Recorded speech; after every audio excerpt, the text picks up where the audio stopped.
Joining us now is the Chief Medical Executive for the state of Michigan, Dr. Natasha Bagdasarian. Doctor, always great to talk to you. And we wanted to get your reaction to the new guidance, the new policy coming now from the federal government on vaccines. Can you kind of walk us through that and what the state and yourself are doing in response to it? Well, usually when we see a change to vaccine guidance, to our childhood vaccine schedule, usually we see maybe one vaccine changed or maybe two vaccines changed. There's a formal process that it goes through. It usually goes to this committee called ACIP. There is public comment. We have liaison members who join. There's data presented. And in this case, none of those things happened. So number one, I would call this a complete overhaul of the vaccine schedule for children here in the United States. This was not done with any advisory body involvement. This was not done with any public comment, any input from our medical organizations, and there was no data presented. And that's because there is no new data that really would argue against the safety or efficacy of these vaccine changes that were made. Well, we know the director, Robert F. Kennedy Jr., has been a documented skeptic of vaccines in the past and has already made some maneuvers since he's been in that role to further that kind of belief. But is this what you expected might happen because he's in that role? This is something that I think we have all feared might happen. This is something that we have been thinking about, a big change like this to the vaccine schedule.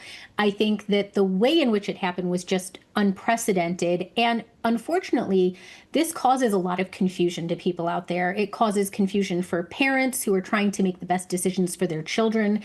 It also causes confusion and angst to healthcare providers who want to, again, provide the best possible care to their patients. And that's because this new guidance that's coming down from the federal government makes some people feel that they are at risk for additional liability, that there could be additional penalties for following the science. And that should not be the case. What is the state doing now at this point? Are you just making recommendations, or is the state taking some action to push back, or can you at all?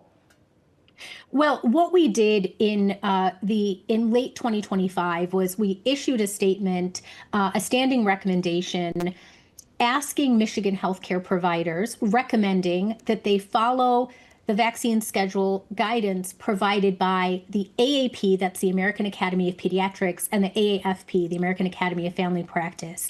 So we issued that guidance in 2025 with the thought that something like this would happen. And we stand by that recommendation. We believe that this is a decision and a schedule that should be determined by science and data and healthcare providers who really understand the healthcare needs of kids in our country. And so that's why we're following these national medical organizations, as are many of our peer states. Many other states are also doing similar things. But this decision yesterday should not, number one, make vaccines more expensive for people. It should not change anything with coverage and cost of vaccines, and it shouldn't have any immediate impacts on where you can get a vaccine. So we're doing what we can to, again, make sure that we're clearing up the confusion, but cost and access should still remain unchanged. And I know in the past we've discussed the thing that happened in the past is there's a huge committee that recommends which vaccines, and when that happens, that makes sure that they're free to everyone. But you're saying where we stand right now, people can still get the vaccines that they want at no cost, or are there some that could end up costing families, in which case some families might not be able to afford them altogether? Nothing has changed yet. So we were worried that there would be vaccines that were completely taken off the childhood immunization schedule, and that would mean that they would no longer be covered by a program called the Vaccine for Children program. What the Department of Health and Human Services did here is they didn't completely remove vaccines. They changed the dosing, they changed number of doses, when doses are given, and they changed some of the language around who should be offered a dose. Okay. But the vaccines remain on that list. So it should not have any immediate consequences when it comes to vaccine coverage. Now, again, there are a lot of surprising things that happen in 2025 with vaccines, and we don't know what the future holds. But so far, there should be no immediate changes to vaccine access or cost. What, correct me if I'm wrong, I believe the argument to reducing the number of these has been it's okay that people are covered by herd immunity, and there's, that sort of thinking here. Or do you believe that there's a chance now that this could open the door to diseases coming back that have been eradicated in the past? I think that there's a couple of things. Number one, if we look at the actual vaccines where changes have been recommended, it leaves kids vulnerable. So changes were recommended to the hepatitis A vaccine, for example. Instead of a routine hepatitis A vaccine series, it's now recommended for children traveling to high-risk areas. Now, we know that outbreaks in the United States happen with hepatitis A from food that is imported. There have been several outbreaks of hepatitis A linked to frozen strawberries, linked to blueberries. And so we know that that is not protective. And we also know that about a third of hepatitis A cases, people don't know where they were exposed. So that is a change that could leave children at risk. Influenza was another vaccine where changes were recommended by HHS. They changed this from a routine recommendation to what they're calling shared clinical decision making. And that means that fewer people will get the flu vaccine in a really bad flu season. We're seeing those numbers of influenza just trending up. We're seeing our emergency departments full of influenza.